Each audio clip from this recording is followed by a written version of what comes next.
Hi there, and welcome to Backstage with Speaking Your Brand. I'm your host, Carol Cox. Today, you get to hear three of our recent Thought Leader Academy graduates deliver their signature talks for the very first time. They've been working with us for the past 8 weeks on their thought leadership message and crafting their signature talk. So I'm excited to bring them to you today so that they can share a 10-minute version of the talks that they've been working on. So each woman will go in succession for about 10 minutes. And then after that, we'll have a roundtable discussion about what it was like to create their talks and what's next for them as speakers and as thought leaders. So we have to kick us off today, Corrin McCloskey, who's Executive Director of the Heart and Vascular Service Line at Tanner Health System. Corrin, welcome to the stage. Thank you so much for having me, Carol. So you may know that we are getting a new Mission Impossible movie this year. And as an administrator with over 20 years experience in healthcare administration, sometimes aligning physicians and administrators around strategic goals can feel like Mission Impossible. So I'm going to give you 3 battle-tested principles today on how to turn tension into teamwork. Now, I'm going to focus on healthcare, but you can really apply these in any industry. So let's get started. Maybe these look familiar to you, not just because of Mission Impossible, but because you felt these things. Maybe there's a coworker and you feel like you are arguing on the back of a moving train. Sometimes healthcare very much feels like a moving train. Or maybe there's so much tension, you're not even walking on eggshells, you're hanging from the ceiling. Or you feel like you're just hanging out the back of a plane, waiting for someone to give you a hand. Well, I believe that there is a better way. And I'm going to teach you some principles to help you with this. Because trust me, if you feel this way, you're not alone. There are some misses in our mission. These are 3 main things that get in the way of turning tension into teamwork. First, misalignment. A lot of times, especially with physicians and administrators, there's this belief that physicians care about the patient and administrators only care about the money. And I don't believe that's true. I do think that often we're misaligned on what we're measured on and what we're working towards. And that takes intentionality. Second is misunderstanding. I think a lot of times physicians don't fully understand the role or scope of their administrative partner. And administrators don't always understand the everyday challenges that physicians face. And these 2 things combined to create that mistrust. When you have these different groups kind of going back and forth, it really creates that us and them mentality that can cause a lot of issues for your team. So I believe there is a better way. To take an image from another action movie. This is Mr. and Mrs. Smith. And as you can see, they are fighting back to back. There's complete trust there. They're looking out, they're seeing the things that are coming at them, and they're aligned in fighting them together. Okay, so how do we take the first example to this example? First principle, here we go. The first principle in turning tension into teamwork is to grow trust before you need it. The best time to plant a tree was 20 years ago. The second best time was today. The truth is, trust takes time, and there aren't any shortcuts with trust. Next is proximity. This seems like it might be obvious, but you can't build trust with someone you're not spending time with, and spending time with them in their everyday work. So getting in the trenches, understanding their role, and then putting yourselves on the same team. Again, that Mr. and Mrs. Smith back to back. And then third is consistency. Trust is not built in these big moments. It's built in all these little moments over time. Staying consistent in who you are and how you're showing up is how you build trust. Okay, principle number 2. Get curious, not furious. This is a principle from a book that I absolutely love, and I recommend often, especially to those newer to hospital leadership or physician leadership. When people become furious, get curious. So curiosity is what connects us. Asking questions, seeking for understanding, those things are so important in helping pull together teams. Next, tell me more.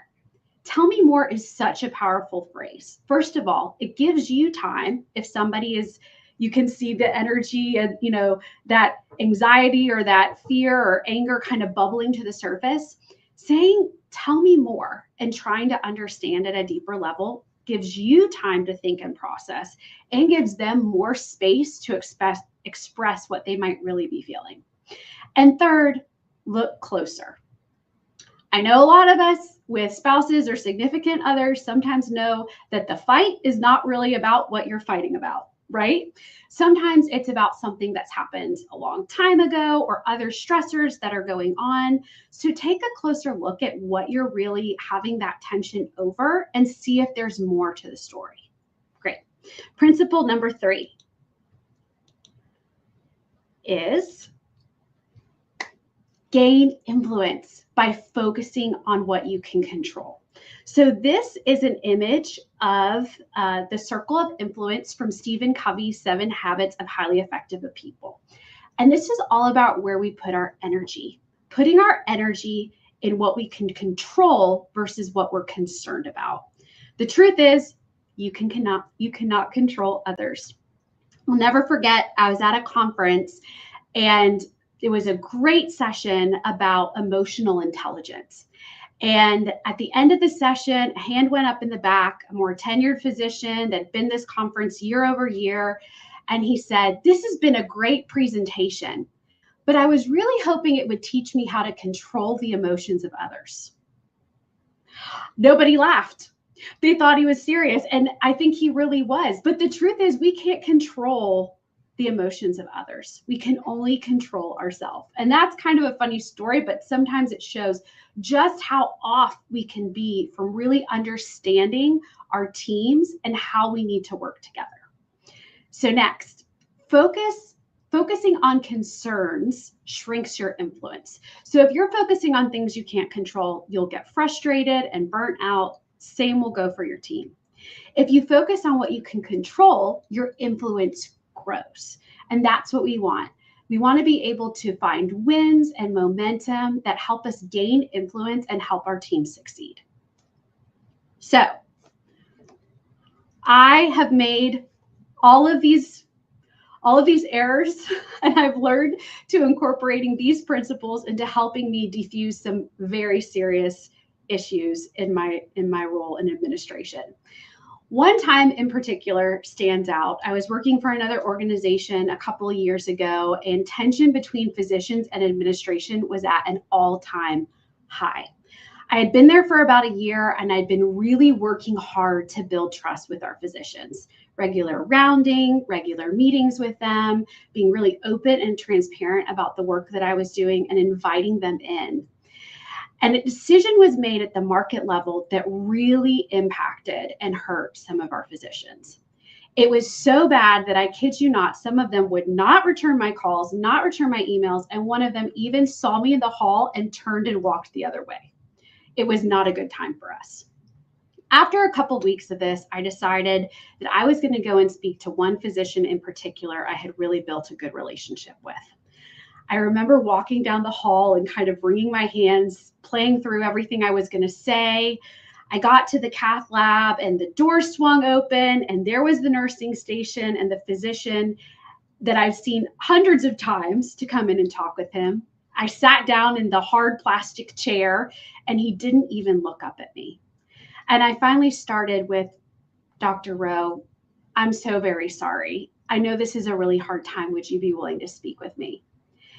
And he finally looked up and he told me all the reasons why what we had done in administration was not the right thing. I listened. I asked questions. And at the end of our conversation, I said, "This has been so helpful to me. Would you be willing to let me come and spend some more time with you in the cath lab? I'd love to shadow you and just spend some time with your team." Because the truth is, while we were on opposite sides of the issue, I was not on the opposite side of him and his work. My goal was still to support him and his work. And because of that relationship we had built, he agreed. So this is me and Dr. Rowe. They're in our cath lab gear, our lead from being in the cath lab. And we had a great day together. And not only was I able to think about what I could impact and be intentional about asking for that time with him, but then we expanded this to a larger team of administrators that went around to the market and started to spend more time with our physicians, taking a really tense time in our market to something that was really very team-based. So your mission, should you choose to accept it, is to take us from this image to that image. And so as I close, I would just ask that, I'm sure as you've been hearing this presentation, there's been someone that's come to mind for you. Yes, that person. And I would just ask you to go and spend some time thinking about how you can build trust and do just one thing to help you build trust with that person. It could be as easy as just listening. So I've so enjoyed this time with you all and presenting this information. I hope it was helpful. Thank you so very much. All right, Corrin, that was fantastic. All right, great job. I love the cultural references, the movie references. They're so fun. And like the Mission Impossible versus the Mr. and Mrs. Smith, that really says a lot just with using those references. So how did that feel to present this 10-minute version of your talk? It was fun. It was great. I really enjoyed it. I've done things live and in person, but this was really the first time I'd done anything online. And it was a great experience. I really enjoyed it. Okay, well, great. Well, we have a lot of support here in LinkedIn who are agreeing that they really loved all of the images and the cultural references and your really insightful story at the end as well. So we'll talk more about this idea of pulling lessons and principles from stories when we get to our roundtable discussion. But next, I would like to bring on to the stage Nichole Fannin, who is the Executive Director of the Tanner Medical Foundation. Nichole, go ahead and unmute yourself and welcome to the stage. Thank you so much for having me. I'm gonna pop back to the beginning here of our slides. And I'm very excited to get to share with the group today what I call development alchemy. So it's transforming lives and business through philanthropy. Humans are a generous species. What's your reaction when you first hear this statement? For many, this statement is in direct contradiction to the conventional wisdom that they've heard for years, telling us that human nature is that of self-interest, selfishness, and even aggression. More recent research suggests that the human condition is much more nuanced and complex. While all of us have a propensity to operate selfishly on occasion, we also possess a deep connection to generosity, one that can be found in our very own biology and that has contributed to our history as a human species in evolution. The University of Notre Dame's Science of Generosity project defines generosity as the prioritization of others' needs above our own. Did you know that birds, bees, rats, vampire bats, they all have a connection to pro-social or generous behaviors? Even a rat. Those are my least favorite of all. So do humans. And today we're going to talk a little bit more about how can we tap into that innate sense to give back and to be part of something much larger than ourselves. Several years ago, I was working in a corporate business development role that paid very well, gave me the chance to travel and see a lot of the West Coast, Alaska. Around the time that my husband and I were approaching our first wedding anniversary, we found out that we were expecting our daughter. And I knew that though I loved to travel and I loved my job, I wanted to be home and be present with her more when she arrived. So I came across this position that had development in the title and it sounded a little bit like sales. It was at a local university, so I applied, interviewed, and accepted the position. My first day on the job was quite an eye-opener. I showed up, I was eager, I was ready to get started. They showed me to my office, gave me a list of names with phone numbers, showed me how to use the phone, and said, just start calling people and asking them for money. And I thought, what have I gotten myself into? I've never been more uncomfortable in this moment. Do we know that these people want to give money? What am I even asking them to give money to? Fast forward several months, One of those calls led to a donor funding an opportunity for study abroad scholarships for our students. As the development officer who had worked closely with that donor, I had the opportunity to sit in on the scholarship award committee. As I sat there looking through papers, a candidate entered the room. The only candidate that seemed to have a hard time making eye contact with those. You could tell she knew she was supposed to. She attempted to go through those boxes. I need to shake hands. I should at least look up once every couple of sentences. I should smile. She was very meek. She was very humble.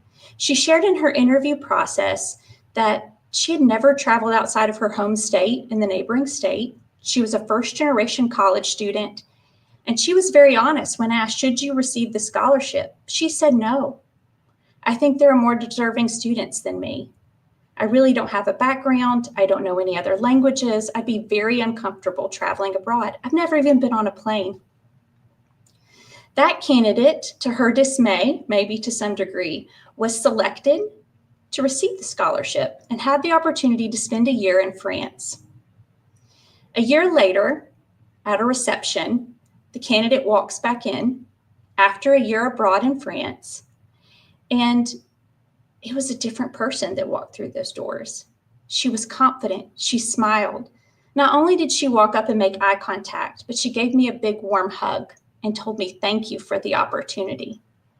She had defined her path. She knew she wanted to work in international business. She felt comfortable in her own skin, was proud of where she came from, and was excited for the opportunity to present itself for her to give back in the same way that she had been invested in. That moment, along with numerous others, has fueled my 14-year career in philanthropy across higher education, public services, and now healthcare. Helping organizations to build sustainable fundraising enterprises and celebrate record fundraising and constituent engagement is really where I get excited. I'm motivated every day to show up and to help create a bridge that promotes philanthropy and showcases the empowerment that comes from giving for both the donor and the recipient. The biggest obstacle I've observed in my personal experience and in the organizations that I've supported is one that I would describe as a strategy of transactional versus transformational instead of transactional to transformational. So today, I want to explore some tactical approaches to the work of philanthropic development that may help you tweak, reimagine, or feel more empowered in your personal efforts and within your organization to boost outcomes, enhance culture among your team, maybe even in your community, and to build a sustainable strategy that takes you from transactional to transformational. In philanthropy and development work, we are often focused on the gift. So I thought, why not build our framework around just that, the gift?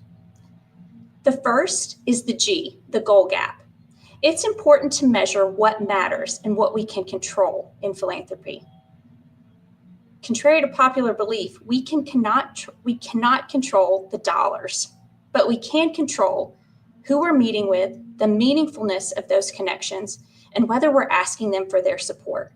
That's where we need to focus our metrics, on the things that we can control. I, investigate to influence.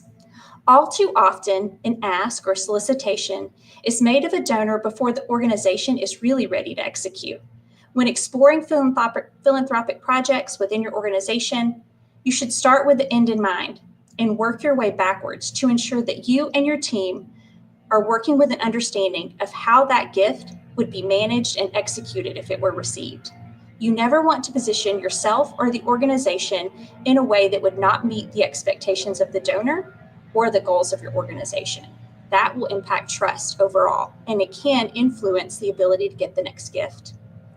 F, fouls to avoid. Saying no harm, no foul. It's a great saying, but it doesn't apply in philanthropy. Making a good impression and building strong relationships are critical. I had the opportunity to complete a fellows program with Dr. Keith Eigel, who's the founder of Leaders Lyceum, author of The Map, and an organizational psychologist. One of the greatest lessons that I learned from him, he referred to as self on the shelf, which means when you're interacting with donors, and even with colleagues for that matter, as a development or a philanthropic professional, you represent your organization and your organization first. When you put yourself on the shelf, you remove your personal beliefs, your thoughts, and your ideas, and you put those on a shelf to really focus on what's best for your organization and the mission that you're representing. That means no political bumper stickers, no offensive language. We all assume that we know these, but the reality is that the more comfortable a lot of professionals get in this space engaging with donors, the more likely they are to have that foul ball come across. T, talk the talk. As a philanthropic professional, it is critical to have the ability to articulate and translate ideas to both donors and within your organization. You need to understand your content. If you don't study up, you won't be prepared. You need to be able to engage in confident and compelling conversation around projects, ideas, and expectations. How many of you have been touched or impacted by philanthropy personally? If we all look closely, we will find that none of us have made it where we are today without the kindness or generosity of another. It may have been a small act or a much larger one. I'm here today because of philanthropy. Much like the student that I shared with you who received the study abroad scholarship to France, I was a first-generation college student who would not have had the opportunity for higher education without scholarship support. It is because of the investment of generous donors and of the tireless effort of philanthropic professionals that I am where I am today, having the opportunity to build bridges for hundreds of patients, thousands of students, and numerous community members to create impact in their lives that will last for generations.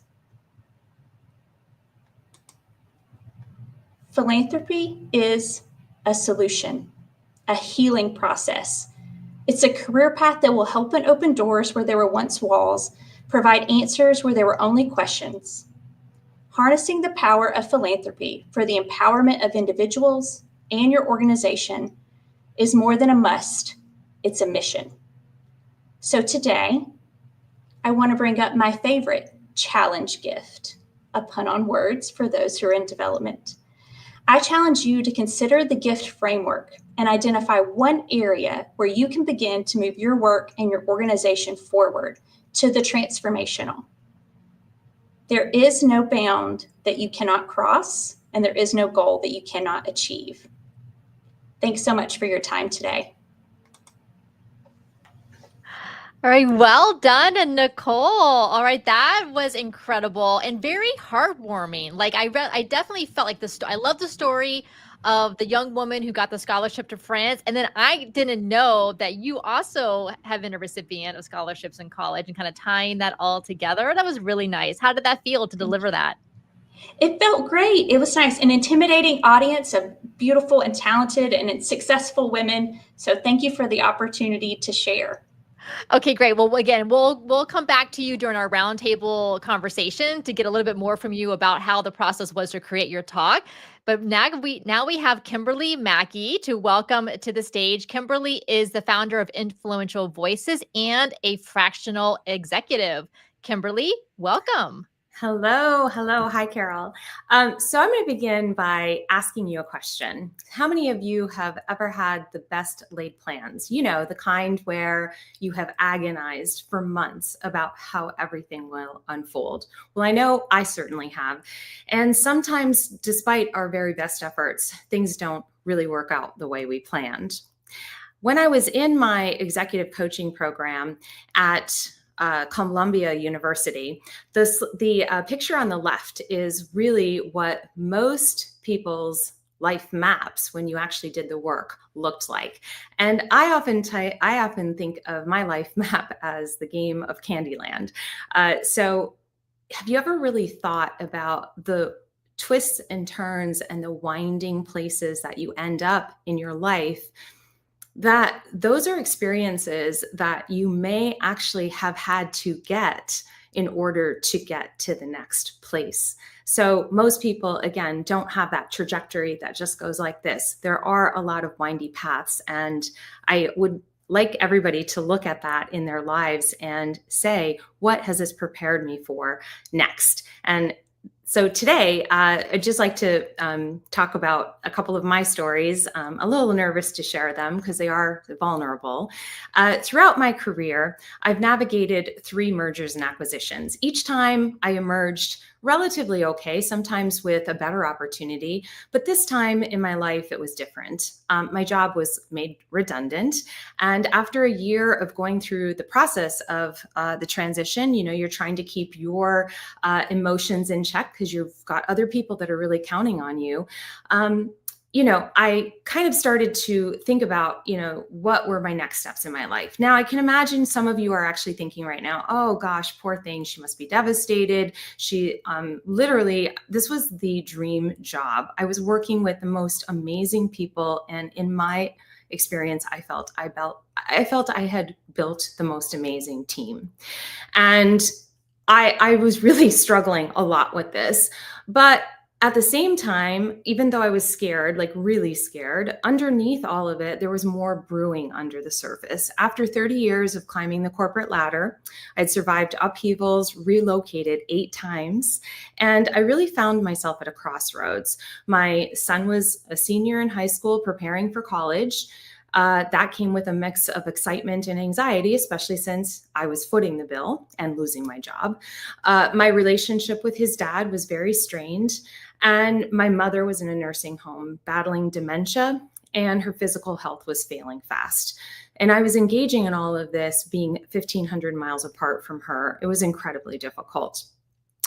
So as I was confronting all of this, basically, I was thinking, gosh, everywhere I turn, my job, my relationship, my son, my mother's health, I was looking at loss. But amid that chaos, I finally had an epiphany. And I was like, this is where the planning came in. I chose this moment not as an ending, but as an opportunity to reconnect with my mom in what I thought might be her last year of life.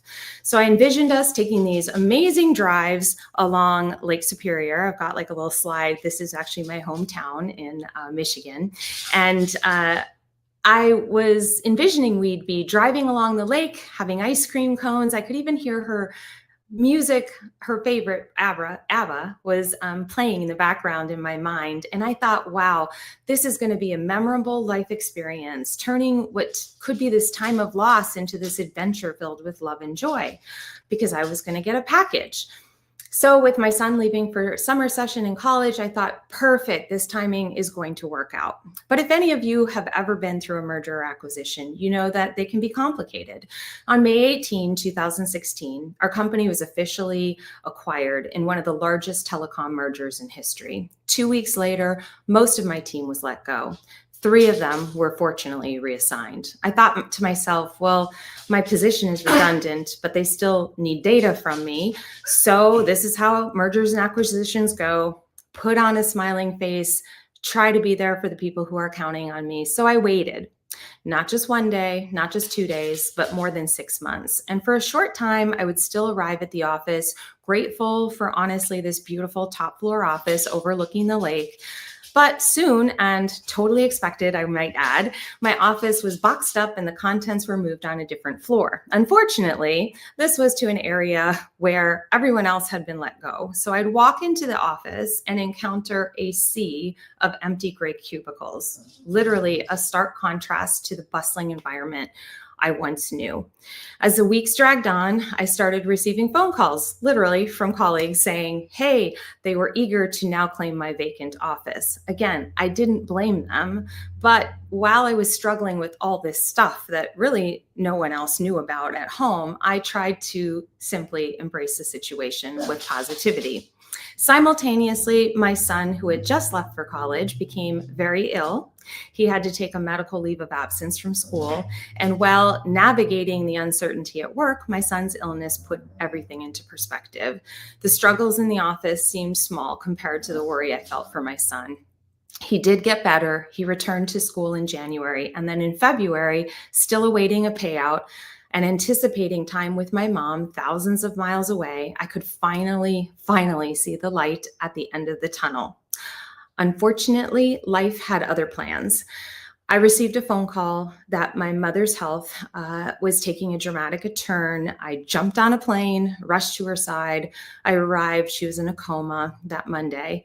And that very same week, I received my payout on that Thursday, and my mom passed away Saturday morning. So in one fell swoop, the plans I had so meticulously constructed were once again shattered. That day was March 4. So on the anniversary of my mom's passing, I'd like to honor her memory by sharing with you a surprising lesson I learned along my journey to becoming a fractional executive. So after my mom's passing, I took time to reconnect with family and deep dive into soul searching. I embraced nature, spent hours of hiking time in the mountains. It was during one of those long hikes, standing at a summit with a breathtaking view, that I actually received a life-changing phone call from a former CEO I had worked for. Long story short, he invited me to join his team to run 4 departments, manage $17 million in revenue for a tech association. Honestly, this felt like the perfect fit, a culmination of skills I had honed over the years. I was thrilled to join the prospect of working with someone I trusted and a leader who had once inspired me to aim higher in my career. However, this role also came with challenges. The long hours and commute took me further away from my core relationships. And then came the news of his retirement. A wave of relief actually washed over me, and I announced my leaving at the same time, having fulfilled my commitment to him, because I really didn't feel I could leave otherwise, because I had made that commitment.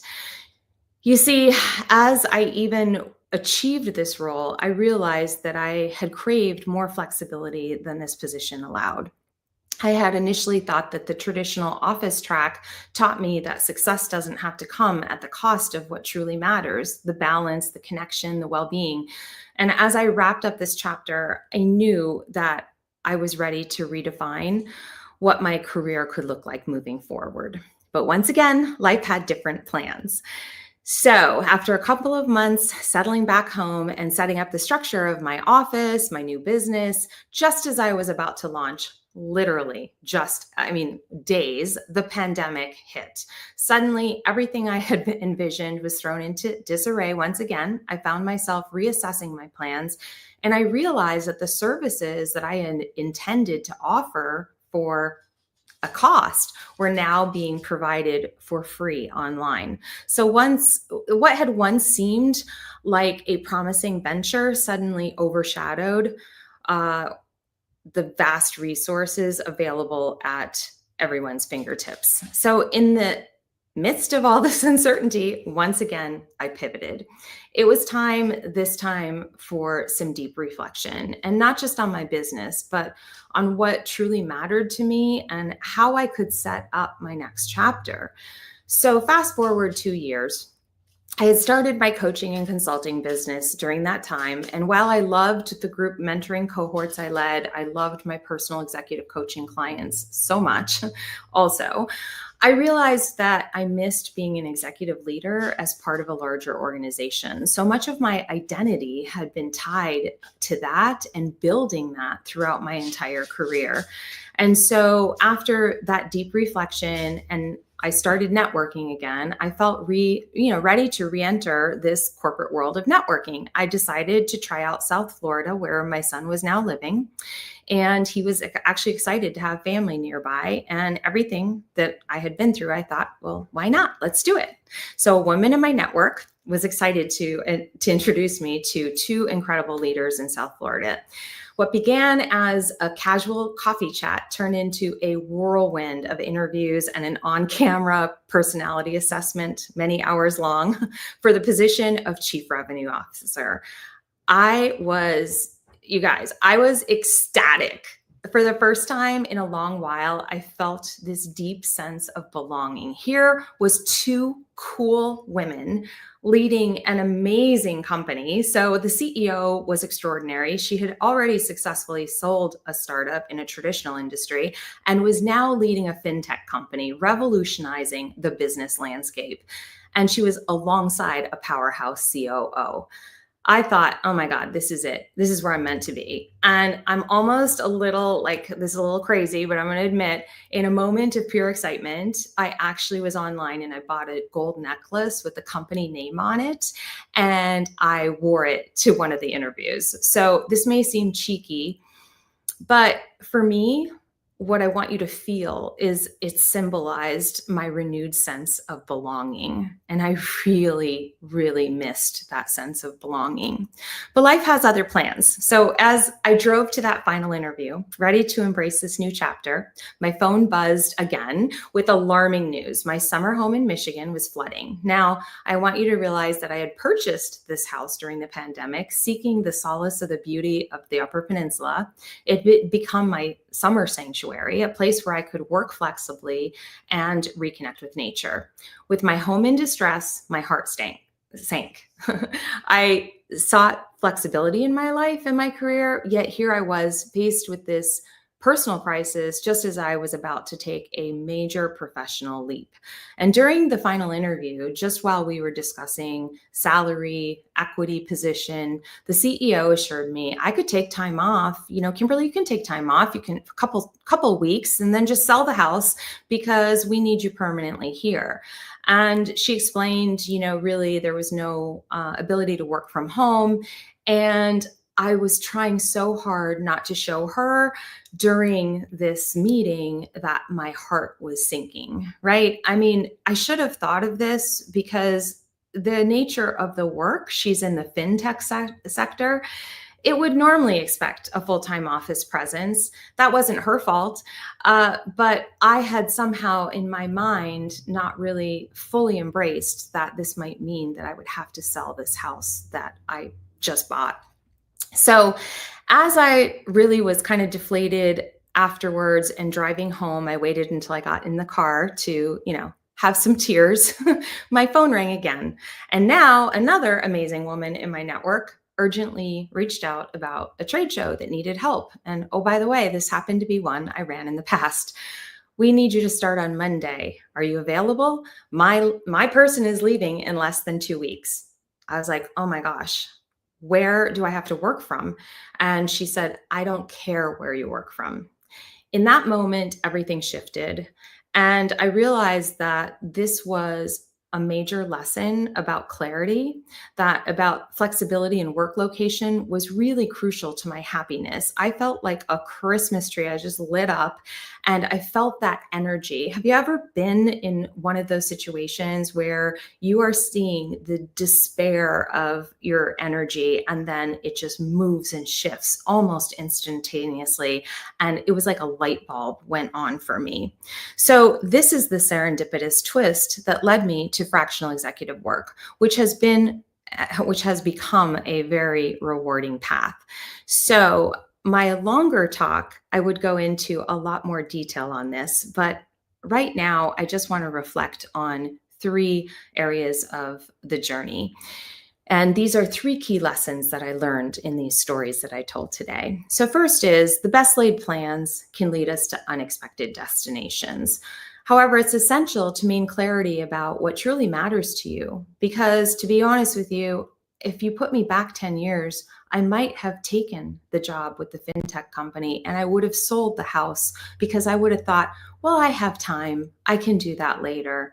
But I had been through so many twists and turns that told me that sometimes that later never comes. And so that clarity really helped me to make a very solid decision that has led to growth in my life and my business. The second part is about identity and loneliness. So transitioning from a long-standing career, even when you have sought a change, it can lead to a loss of your core identity. And after the initial excitement of all of that, it can feel super lonely and isolating. Yet this is a normal part of the transition and a normal part of the transformative journey of becoming an entrepreneur. So you are Also I wish so much that I had recognized this sooner, because I felt so alone and isolated. I mean, I used to look back and think, oh my gosh, I'd be calling friends and I'm sure they were like, oh, it's Kimberly again, I can't pick up, because I was just in a spiral. And so recognizing not only that you're going to go through this transformation, but that your needs are going to change. And that as your needs are changing, you need to evolve that network. And it becomes crucial to accessing that support that truly matters in this new chapter. And then finally, the belonging. So this sense of belonging in fractional executive work, I want to really explain that you can maintain a strong connection to your corporate identity while embracing the flexibility of fractional executive work. The journey has been absolutely serendipitous for me, leading to a rewarding business where I work with the most incredible people. I lead visible projects. I achieve with my team exceptional outcomes. And I also get to enjoy flexibility, not just for myself, but for my team members and my clients. So in closing, I wanted to share that since 2020, there has been a 57% increase in fractional executive roles.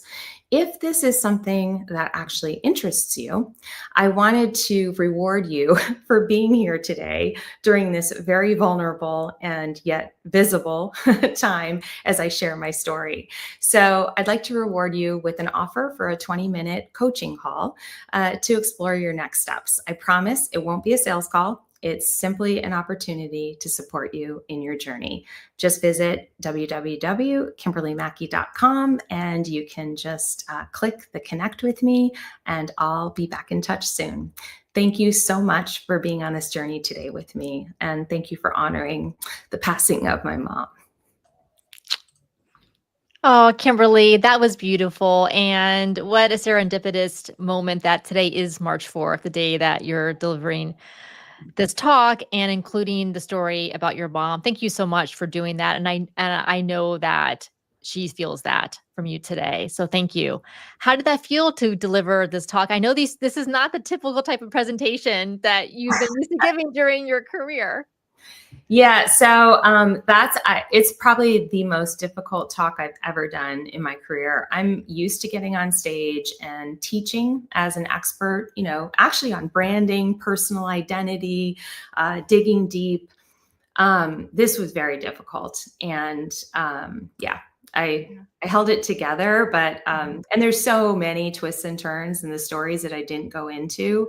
But it's hopefully it resonated with the audience, because at the end of the day, really what matters is putting yourself out there to help other people. And my big message today is that, you're not alone. And especially as in the entrepreneurial journey, it's been so rewarding for me. I absolutely love what I do. But it's had some real bottom areas as well. Yeah. It's definitely a roller coaster for sure. Mm-hmm. Well, you do have some fans who've been watching on LinkedIn. Ronaldo says that Kimberly's a truly exceptional executive leader. Marja says that the necklace that you got made with like the fintech company's name shows how deeply Kimberly connects to the projects, programs, and people in her career. And Aaron says, thank you for sharing this vulnerable journey, Kimberly. Thank you. Yes, I know it has made a difference to the people who are watching this and will watch and listen to it in the future. All right, so thank you all for delivering the shortened versions of your signature talks. Let's have a conversation now about what it was like to kind of take all of these ideas, stories, experiences, these expertise that you do have in your field and in industry, and basically distill it down into what is essentially a poster board. You can see here, this is someone's talk here. So this is what the process we do in that one-on-one VIP day, either with myself or with Diane. So Corrin, let me come back to you. So we did our VIP day about a month or so ago. What was that experience like? And how did you feel going into it versus thinking about what was going to come out from it versus what we came up with? Well, I think so often as subject matter experts, we're very comfortable talking about the work we do. It's definitely been a stretch to think about being a thought leader and what lessons you've learned that you can share that are really kind of a shift in thought leadership. And so the VIP day was really kind of this brain dump where I feel like I just talked for 3 hours and somehow you pulled out this beautiful outline of what I was discussing and talking about from lessons I'd learned in my career. So it was really taking kind of who you are and how you show up in your career to the next level, to what do you really want to say outside of just your day-to-day work or tactics, but what message do you really want to get across? And it was an incredible experience. I certainly recommend it. And I think you kind of go into it like, oh my gosh, what is this going to be? And you walk out thinking, wow, that was so much fun. It was so easy. And then I have something that I feel like is really mine that was co-created. Well, thank you for explaining it that way, Corrin. And I appreciate that you said that this idea of we are very good about our expertise and our training. And this is what I say to all of you, like you all know how to give great presentations. You can teach and train on your area of expertise because you've been doing that from when you were in school all the way through your career. And so this idea of thought leadership can feel really awkward because we're not used to it. And that's why I know when we work together, Corrin, we come up with this idea of the 3 principles that you can share with your audience. So you're still sharing very valuable, even actionable takeaways for the audience. Because I know that's the other thing is like, well, event organizers want the talks to be actionable and have audience takeaways. And so you can do that without having to get up there and teach someone what you would say, teach them in a workshop versus more of a thought leadership or a keynote style talk. Yeah, absolutely. Yeah.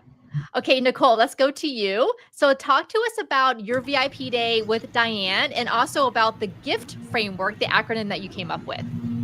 Yeah, so the VIP day with Diane was wonderful. I will say I have a blue collar approach to my work. I'm a roll my sleeves up. I do a lot of workshops with folks and really dig in and let's talk about tactics. And so working with her helped me to take that thought and that experience and look at it from a much higher view and perspective and really think about holistically, what is the connection point that I want to relay to the audience? How do you build community? Maybe when you can't be down in the seat beside somebody really working through. And so I loved how she really shared the message of connecting your own personal story and your personal why and weaving it through that. Not only does it help you feel a little bit more at ease, because the one thing that I know I am an expert on is me. I know my experience is better than anything else. And, you know, my hope is to connect with others in a way where they see that they too can do this work, can connect in philanthropy or whatever skill set it is that we're talking to. So I loved her message about storytelling and that connecting to your personal why. And then the GIFT framework. So did you come into the session already have an idea of that you wanted to use the word gift? No, that was something she and I bounced a lot of, we joked about the 4-letter word. And I said, well, really in development work, the 4-letter word is gift. It's the word that's celebrated and the word that also, can sometimes cause people to cringe. And she said, really, that's the core of what you do, and made a great recommendation. And we really talked through those scenarios. And so she was very helpful in guiding the concept of the framework. You often learn about these 3 principles or 3 takeaways, but looking at it from a framework of how you operate and how you can help share information and teach, I thought was really helpful and very powerful. Yes, Diane is so good at coming up with names for these different acronyms. I know sometimes even in our group calls the first couple of weeks where we're kind of talking about the different ideas that you all have, and then she'll start putting in the chat like, well, what about this word? What about this word? So it is fun and then it helps you, I'm sure, Nichole, as the speaker to remember, okay, here are the key points of what I want to share, because you can just think of the GIFT as you're going along. Yes, because a setting like this can be very intimidating when you don't see the reaction of your audience, or maybe you're not familiar with their background. And so having those personal stories, that framework that you can really personally connect to, the simplicity of gift, those letters really help to guide you along and overcome some of the nerves as you're practicing in this space. Yes, well, you all don't seem nervous at all. So really, you did a great job. Kimberly, let me come back to you. So similar to Corrin, who used these 3 principles to kind of share the bigger lessons, the bigger things that she wanted to share with her audience, we came up with lessons for you that we extracted from this journey, this personal journey that you went on for those few years. So how did it feel to approach our VIP day in that way versus a much more tactical way? Because you had some frameworks, you had some acronyms that you had already had come up with. Right. So, because of course, back in the expert trap, like in my fractional executive cohort, we work for the exploration process. We have a flex framework. And then to put it into action, we use the influential voices, the voices framework. Right. And so that would have been a different talk. And I did, if you remember, Carol, I was still trying to weave one of those acronyms back in. And it was like, no, Kimberly, you're telling a story. So it was, what I really liked about the VIP day is, and what a lot of people probably listening to this don't really understand is this, again, is only 10 minutes, right? Our VIP day is really putting together a 45-minute keynote. Mm-hmm. And so that's really a deep experience and sets you up for the professional stage. And I think that was an enlightening experience to have you as the guide, because you really get this so much. I mean, obviously, this is what, with everything that you do. But the vulnerability was a big thing for me. I really didn't. I took out some of the other parts of this story that are in my 45-minute talk. And the vulnerability piece, really that the audience has to deserve your vulnerability. And we're on LinkedIn right now. So although there are people that know me, there are some people that don't. And so, in an in-person environment, I think they will have potentially earned my vulnerability. And so anyway, the VIP day, getting back to that, Carol, was just awesome. And I also love the framework that you've built, because it really is an entertaining framework. You're learning really how to bring an audience along on your journey. And that's what really helps people drop into the moment with you. All right. Very well said, Kimberly. And in addition to doing the Thought Leader Academy, which is our online program, you also had the chance to attend our in-person speaking workshop that we held just last week in Orlando. So it was all day long. We had 15 women there. It was, speaking of entertaining, I had a lot of fun. I loved hearing everyone's stories. What was that experience like for you? Oh my God, I loved it. First of all, I met the most amazing other women. Very diverse group from all over the country, all over the world. Actually, I think we had some people outside of the country. It was uplifting. What I really loved is you stay close to business. At one point, I had changed the story that I was going to tell from the stage, and I had all these notes, and I was fast and furiously writing them. And I went to get up on stage because it was my turn. And Carol said, "What are you doing? You have notes in your hand." And I said, "Oh, I just remembered this story and I want to try it out." And you said to me, "Kimberly, it's your story. You know your story." And I literally had to hand the notes to Carol. And but I would do it again in a heartbeat. I think that was, if somebody hasn't worked with you yet, if they just want to have more of a drop-in moment to work on a story from the stage, or perfect maybe something that they're doing even in their day job, I think that is a great entrance into working with you, Carol and Diane, because you just felt held. You felt so held. Yeah. Oh, thank you. Well, that is our aim, whether it's in person or online. We'd like to hope that we create a safe and supportive environment for all of you women to feel okay to be vulnerable, to share your stories, whether it's just with us or with bigger audiences down the road. Corrin, so let me go to you. What is next for you as a speaker and a thought leader? Wow. Well, actually, I'm going on a book writing retreat, which is another Speaking Your Brand collab. So I'm really excited about that. And just continuing to use some of my storytelling in my role and in my work as a healthcare administrator, I've also been asked to speak at a few conferences, a few things that are coming up. So I'm really excited about that. And certainly, Carol, I wouldn't have even tried to do some of those things if I hadn't been pushed a bit by not only you, but the group of women that we've been learning together. So yeah, no, it's really exciting. And I don't know what'll come in it. I'm in Candyland, right? Just like Kimberly and everybody else. Who knows where it's going to go? But just thank you so much for all you've done to pour into our group and me specifically. It's just been a really great experience. Oh, well, great. Well, I'm so glad that you are submitting to speak at different places. That's one of the things that in the Thought Leader Academy was we help you with your speaking proposals, or I should say, we show you how to use ChatGPT to help you with your speaking proposals, because it saves so much time to do that. And then, of course, encouraging you and maybe giving you a little bit of push to actually click submit on some of those. So congratulations on that. Nichole, what is next for you as a speaker and thought leader? Yeah, I'm very excited. I'm going to be doing some workshops with our state professional organization and also the Hospital Philanthropy Association nationally. So I look forward to connecting with the philanthropic community, inspiring them, encouraging them to focus on really the heart of philanthropy, their why, and the outcomes that we work to achieve together. So I'm looking forward to rolling up my sleeves and digging in, and I'm grateful for the opportunity that Speaking Your Brand provided me to hone and to better refine many of those skills. Oh, well, congratulations. I can't wait to hear about those as they unfold. And Kimberly, what is next for you as a speaker and thought leader?